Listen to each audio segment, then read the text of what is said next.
Thank you. And thank you to Ben as well for a very fascinating talk. I think I was sitting there going through each one thinking, okay, am I going to get stopped at the airport and arrested in Singapore? I think I'm safe. I'm going to get out tonight. It's going to be all right. You might be asking why the teddy bear. I was actually sitting by the hotel pool last night looking at the blurb for this and thinking about how these sorts of talks are often sold. And it's really ominous most of the time. You know, we're talking about murky cash, shady politicians, criminals, and offshore secrets. So I thought, why not lighten the mood and make this more about the cool toys that journalists get to use to investigate this sort of behavior. I'm going to do the same thing and just tell you a little bit about the organization I come from, the International Consortium of Investigative Journalists, also a mouthful and a half. Try saying that after 2 beers.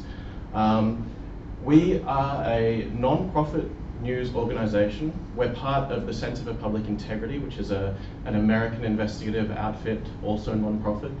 But mostly, I like to think of us as kind of like S.H.I.E.L.D. and the Avengers, if anyone is familiar with the movies, right? Because ICIJ is a network of almost 200 of the best investigative reporters in the world. And these guys are all out working, doing their own thing, working for their own newspapers, their own TV channels, until we need them. Until we call on them to come together and save the world from the scourge of offshore secrecy or World Bank misbehavior. Our aim is, through collaboration, through working together, to improve journalism and create the best investigative journalism team in the world. And thus far, I think we're doing an all right job. And just because I need to get the shameless plug in there, I did mention that we're non-profit, right? We're non-profit, so please donate if you can. It keeps getting me paid the pittance that they pay me. But this is probably more why we're here today, right? This is the first time I've given this presentation, so please feel free to laugh extra loud at the jokes, groan extra loud at the ones you don't like so that I can tailor it for the next audience. It also means that I'm a little bit nervous, so please excuse if I speak fast, if I lose my place, if I stumble. And because of that, I decided let's start with a video that kind of summarizes it all. 90 seconds, you get the whole presentation, and then you can safely go to sleep afterwards.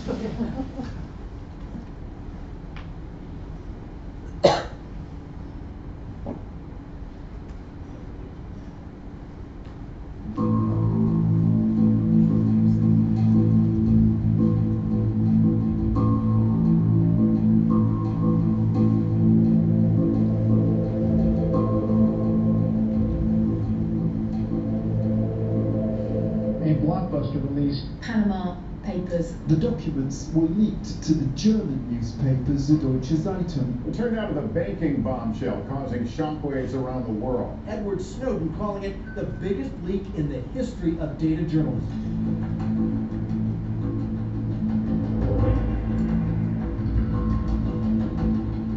We need months of research, of fact-checking, of really digging into these files in order to find those stories of public interest that are going to make an impact on society. Als es so Richtung 100 Gigabyte ging, haben wir verstanden, dass daraus echt große Geschichten werden. Und als es mehr als ein Terabyte war, haben wir verstanden, dass sehr viele, sehr große Geschichten darin stecken. Natürlich stieg die Aufregung und das Leuchten, glaube ich, in unseren Augen, als wir gemerkt haben, da ist auch nicht nur eine Spur zu einem Staatschef drin, sondern zu Dutzenden Staatschefs.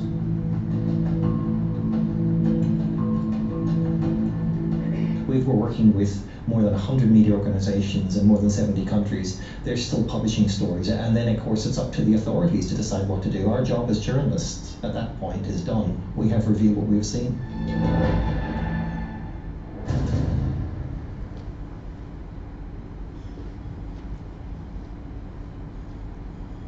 Okay, so that gave me almost enough time to remember that I probably should set a timer for this, so please excuse me while I tinker with my phone.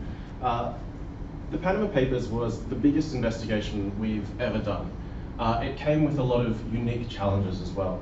It came from an anonymous source, which in itself presents a lot of challenges in terms of data verification. We had no idea who John Doe was, why he or she was choosing to leak the data to us beyond the fact that they were a concerned citizen.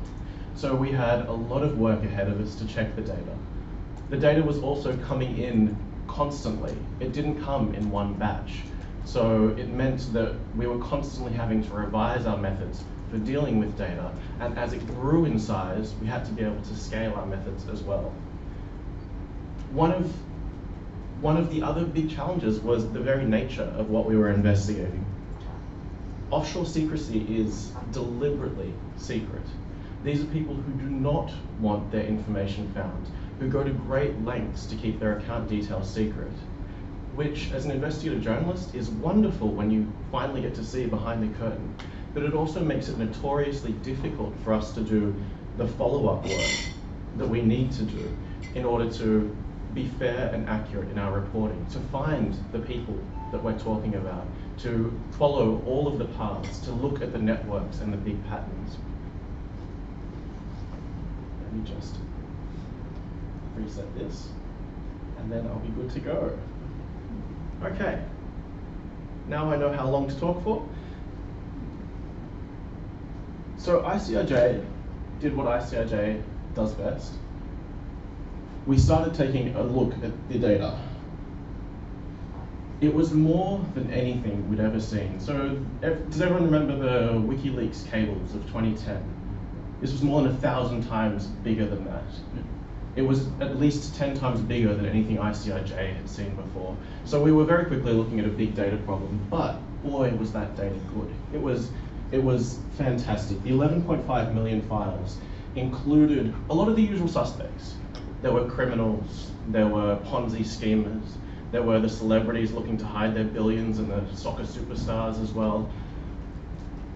The other very interesting thing for us was the detail it gave us about the system itself. We were getting a really detailed look inside how this global financial system works, which it's a secret system, as I said before. It's a system that you're not supposed to be able to see. So to actually have in your hands the interactions between some of the world's biggest banks and this Panamanian offshore firm, Mossack Fonseca, and the way they treated their clients' information, the value they placed on confidentiality, the multiple times when bankers, lawyers, accountants would go above and beyond to ostensibly hide their clients' cash with no questions asked. It was very fascinating for journalists. But we've been investigating this for a while and kind of wondering why it never changed. We've been doing offshore secrecy investigations since 2013, well really 2012. And a lot of noise has been made after each one, but no concrete action taken. And me personally, this is one of my hypotheses why. It's because inside the Panama Papers, for the first time, we were seeing a proliferation of political power plays in there. So not only are we talking some of the world's worst criminals, terrorists, some of the world's richest people, but we're also now throwing into the mix some of the world's most powerful people. These are the people who are responsible for policing the system, for making the policies that dictate how offshore finance might work, the transparency that should or shouldn't be involved. These are also the very people who are benefiting, who are heavily invested in the secrecy of the offshore system. So no wonder why many of them don't want it to change. So we teamed up with about 400 reporters. Now we're now up to 500 and something as we continue to add them from more than 100 different media organizations. I mentioned at the start, ICIJ believes in working together. We draw on the local experience of reporters who are working on the ground because who knows the Malaysian system better than a Malaysian reporter? I, as an Australian American, have no idea. Same goes in Switzerland. Who knows how to get court documents out of Switzerland? Swiss reporters. We all worked together on the same data set with a common goal of publishing on the exact same day. We knew from previous experience that by publishing together, it would be a story that would be impossible to ignore. Because when there's a front page story in just Singapore, Singapore cares for a day. If there's a same front page story in Singapore, Malaysia, Indonesia, then those three countries might care for a week. When you have the same front page story running at the exact same time in 80 countries around the world, all of a sudden, politicians, decision makers, everyone has to sit up and pay attention. And that is exactly what happened. This picture is from the following day in Iceland, Iceland's capital. Thousands upon thousands of people turned out to protest in the square outside the Parliament building. I don't know if you can see them all.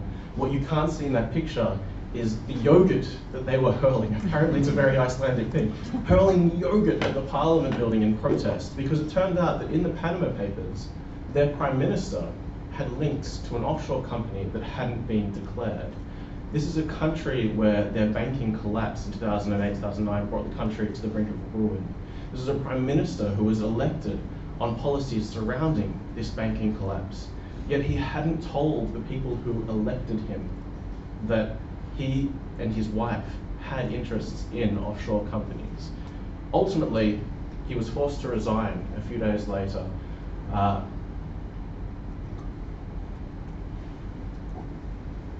And he wasn't the first. There were a number of high-profile resignations, both in the private and public sector. There was instantaneous impact in the form of debates in Parliament, new rules being proposed, investigations announced. There were police raids against Mossack Fonseca, against Mossack Fonseca's clients, and against some of the banks that were working with Mossack Fonseca. There were letters of demand sent out to individual taxpayers who may or may not have been evading taxes. There were letters of demand sent out to banks to say, hey, what the hell have you guys been doing with these Mossack Fonseca fellows? The investigation continued well beyond that initial launch date, and the impacts are still going on today. So that's it, right? I've given you the Panama Papers story, you've had your 90-second video, I'm done, I can finish up, except not quite. I know that I'm supposed to talk a lot more about how we did it and the cool toys that we used to do it. Since I've been living in America, I've learned a great saying. This was not ICIJ's first rodeo. I still don't know exactly what that means, but apparently it means we're experienced, right? So we've done a lot of offshore investigations before that were also leaks-based. Singaporeans in particular might remember the Secrecy for Sale, which became better known as the Offshore Leaks Project in 2013. It was leaked information from inside 2 offshore financial service providers, one of which had strong ties to Singapore. In fact, I think the founder or chairperson was a very high-profile Singaporean. Since then, we've also looked at the offshore connections to China's elite. We have looked at corporate secrecy in Europe, in Luxembourg, and we've also taken a look behind the very secretive Swiss banking world. Who doesn't want to have a Swiss bank account? The next best thing is being able to look at other people's Swiss bank accounts. So we drew on all of these investigations, and one huge lesson came out, particularly in the form of these leaks investigations. Doesn't matter whether your leak is 1 gigabyte or whether it's 2.6 terabytes. You've got to look at the data first. You've got to make your data investments first and make it understandable. When I started at ICIJ 2.5 years ago, our data team was 1 person. Now, the data team is 50% of our staff, which is still only 6 people. But they're where the party is at. We have a programmer, we have a front-end developer, we have a guy who I don't even know what his job is. He's awesome at scraping. He does amazing things. We have a research editor who focuses on finding new data sets and better organizing our data. We have a data journalist who is working closely with reporters on how to better their data reporting. And they're all led by the formidable, world-famous Mark Cabra, who is our data editor and flies around the world to conferences and does an amazing job of wrangling the insanity all into something that's actually usable. So taking the lessons from previous investigations, we wanted to break it down. We had 11.5 million files, and this is kind of what they look like. One of the important distinctions for us is between structured and unstructured data. Now, as you can see from this slide, The bulk of the information is what we would call unstructured data. It was emails, their attachments, it was PDFs, it was Word documents, it was, well, Excel spreadsheets are kind of structured in their own special way, but it was scanned documents. We had faxes from 1982. There was some audio files, there were file types I'd never even heard of, file types that hadn't been used in a decade. That presented an enormous challenge for us, because in that unstructured data, in all of the words that made up those emails and those documents, that's where the really juicy detail was, and that's what the journalists wanted to get at. They wanted those smoking gun emails where the lawyer at the law firm types out, "My client is XYZ and does not want to be linked to this account." Bam, we've got them. So, to get at that information, ICIJ leveraged some wonderful open source software, Apache Solr, to essentially help us index, and some links things to help us go through, make all of those documents readable, index them all, and make it searchable. One of the other big lessons we've learned as we approach the data first is there's an important question to keep in the back of our mind, and it's relevant whether you're a journalist or in any industry. Who is our end user? What do they want to do with the data? Journalists, particularly investigative journalists, are often grumpy, resistant to learning new things, and don't like being told what to do. They want something that is intuitive, that they're going to be able to log in, look at, and understand straight away, and something that is going to help them see broader patterns in the data. So we make sure when we're doing this process to look at the metadata as well as the actual context itself. The metadata helps us better organize the information, while the actual data itself is what the journalists are looking through. We used a blacklight front end, which essentially was an out-of-the-box open source search engine, if you will, that allowed the journalists to basically search through the data as they would on Google. We had sloppiness matching, which you can see up there. We had a whole bunch of different features, and we started building on these tools as well so that we could implement things like batch searching for queries. So a journalist, rather than having to type in 100 search queries themselves, could upload a spreadsheet with 100 search queries and automatically receive potential hits out the other side, complete with a percentage rating of how accurate or how close it was. So that's the unstructured data.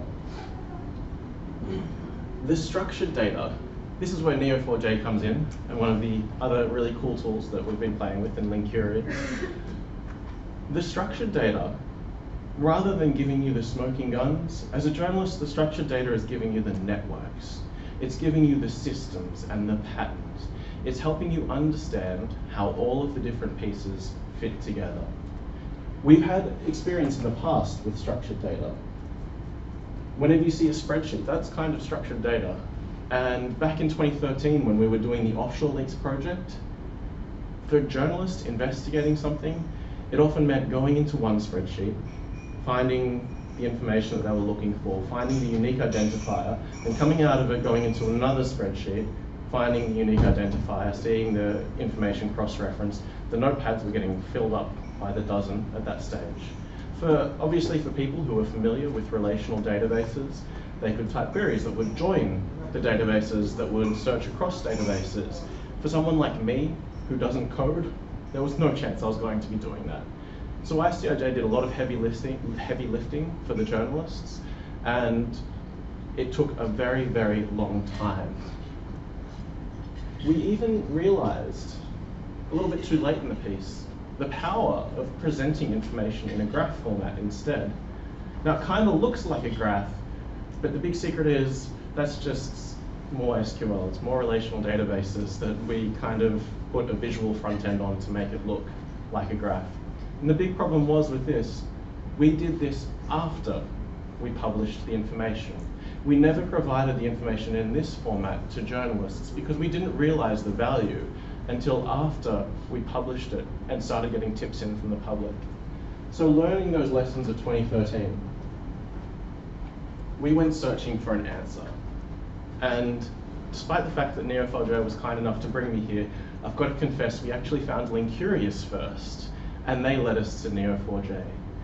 What we were looking for was a way to visualize networks that would be easy to implement, fast to unpack and make available for journalists, and intuitive for journalists to use. And Linkurious provided that for us.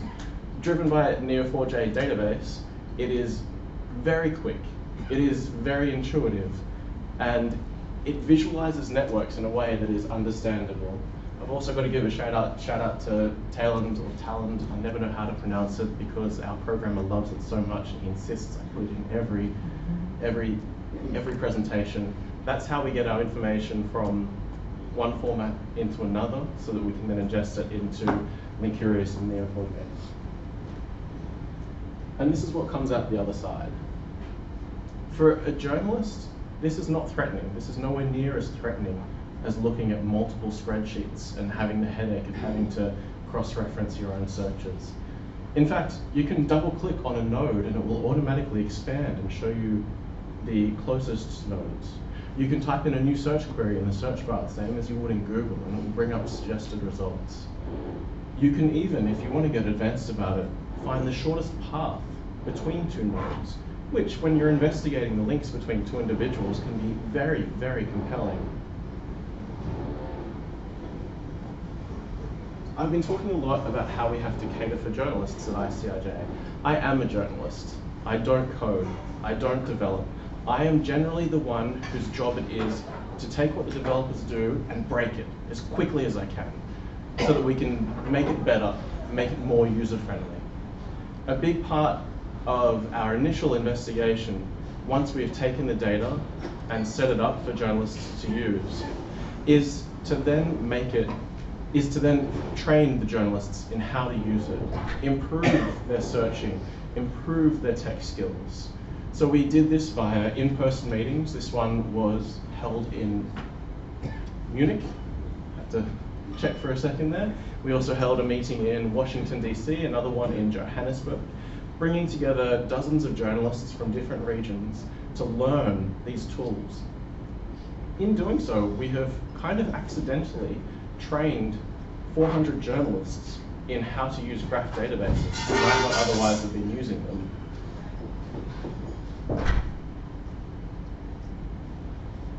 The final piece of the puzzle was to provide journalists with a safe space where they could share all of this information, share their knowledge, share the findings of their investigations, and work together. As I said earlier, who better to get you a Swiss court document than a Swiss reporter? Who here speaks French? Wow, okay, I'm going to you guys next time I need something from France or Switzerland. Who here speaks, I don't know, Swahili? Exactly. ICIJ can find you someone who will. And ICIJ's iHub was the place to go and get it. All journalists would log into this on a daily basis to check for their latest findings on investigations they were following, to work with other journalists around the world. And again, in the process, we accidentally introduced a whole bunch of journalists to security things like two-factor authentication for logging in, for when it was appropriate to share information via email versus when they should log into the iHub and make sure they share it in there in a more secure way. The most important thing was to make it all user-friendly and available for journalists so that they could work together, because the strength of ICIJ is in the team. It's in the fact that our stories don't have to stop at national borders. We can actually go across the national borders and speak with the journalists with the most knowledge in their own jurisdictions. Because together, if everyone just moves just a little bit, you can have a really big impact.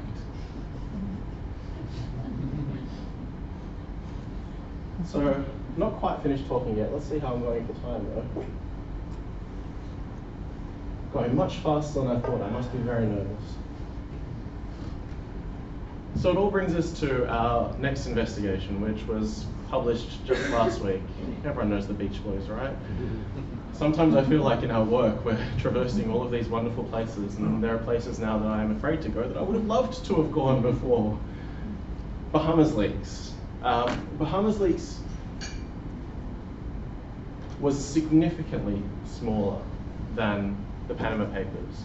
It was about 1.3 million files, and only 38 gigabytes. And I say only 38 gigabytes. You know, I remember when floppy disks were 44 kilobytes, so 38 gigabytes is still a lot of information. What we wanted to do with Bahamas leaks was take everything that we've learned from our previous investigations and apply the exact same principles. So we looked at the data first. We broke it all down.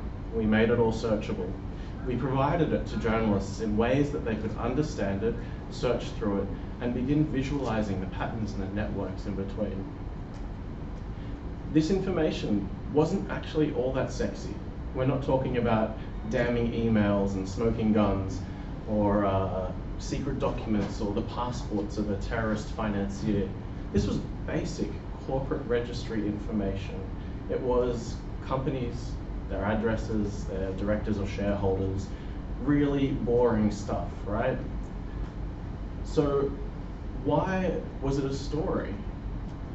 It was a story because even though the Bahamas pretends to have an open and easily accessible corporate registry, which it does, it is available online, you can't actually search by name in there. You can only search by company. So you need to know what you're looking for before you even get to the searching point. You also need to pay $10 every single time you want to access a document.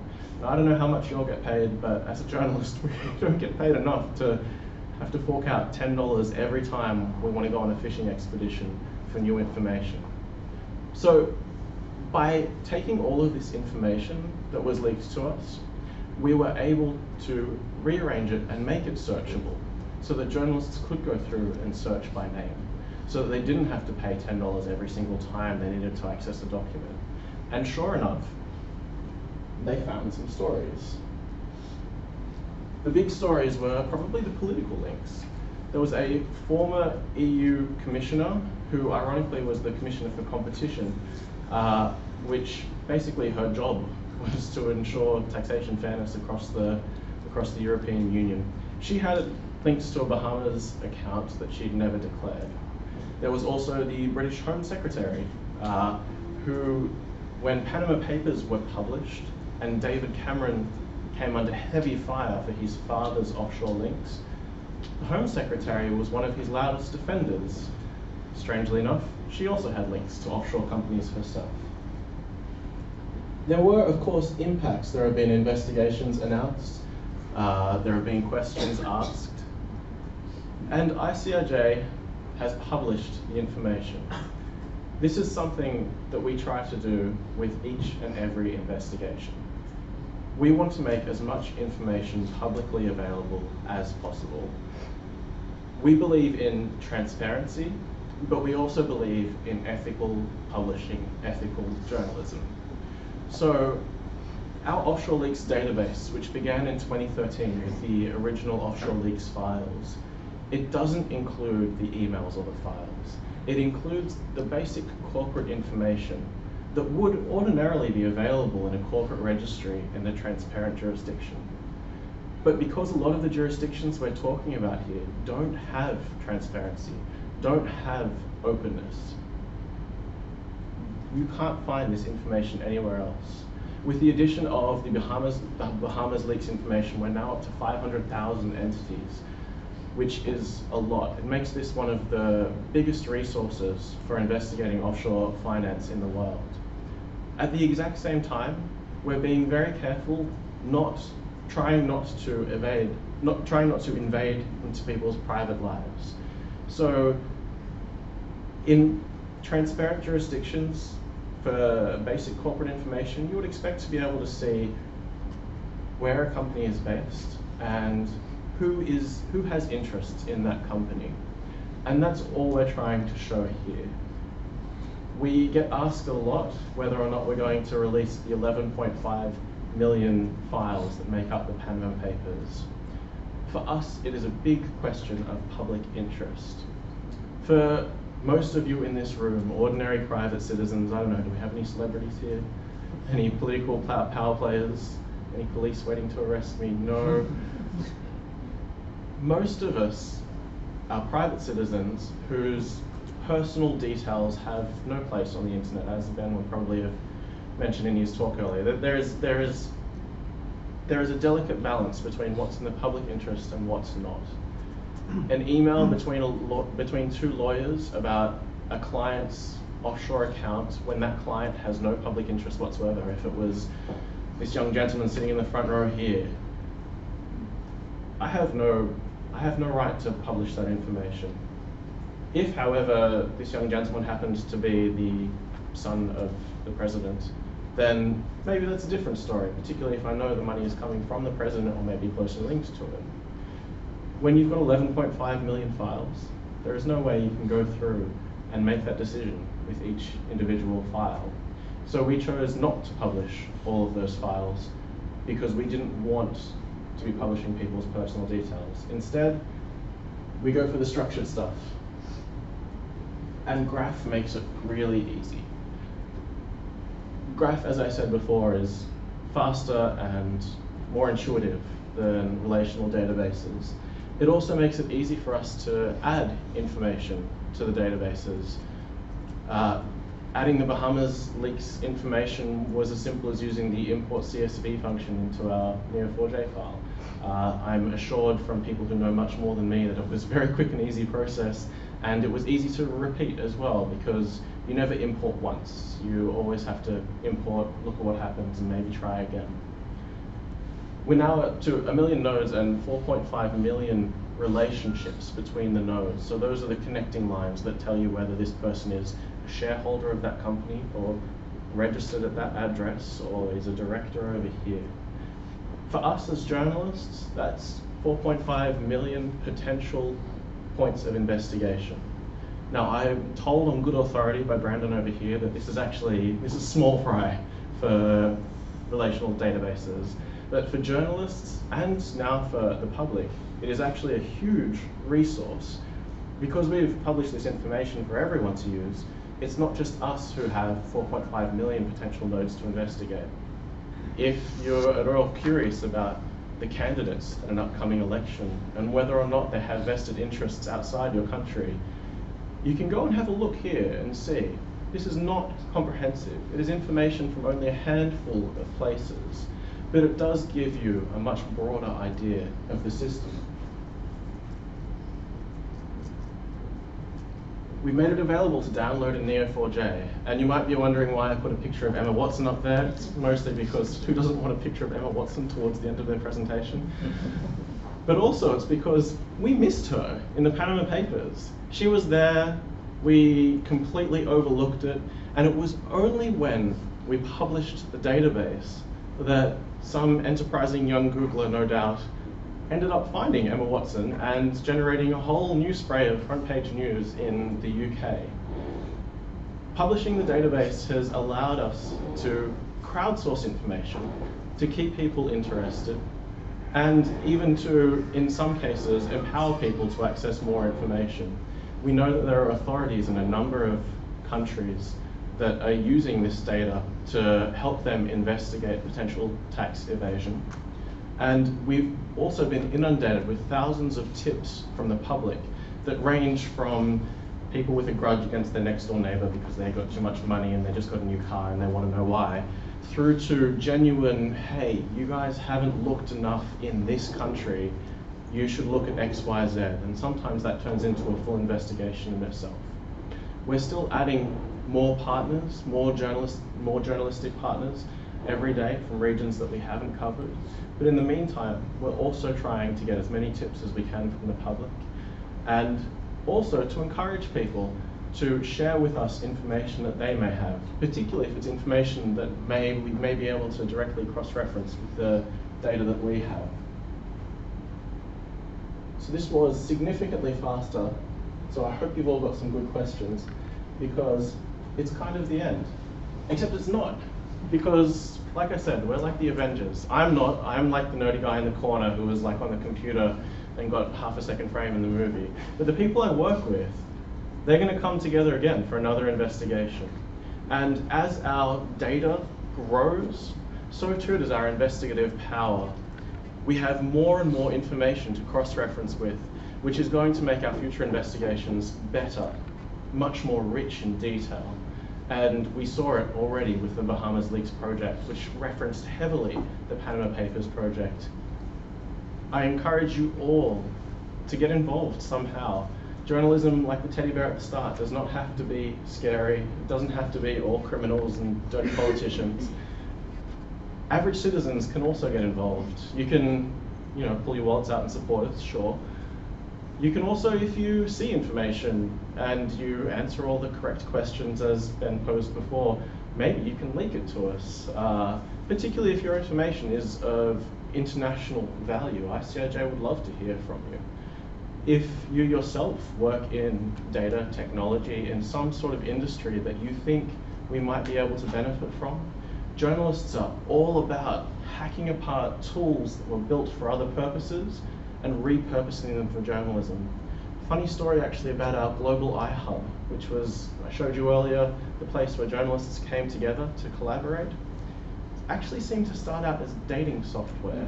And when we asked people to sign up originally, before we had completely tailored the experience, it was asking our journalists whether they were interested in men or women or and their hobbies and interests. So if you have a tool that you think might improve journalism, if you have an idea that you think might empower journalism, if you have something that you think is going to benefit society, I'd encourage you to reach out to ICIJ, to reach out to journalists, to reach out to your local academic institutions and start collaborating.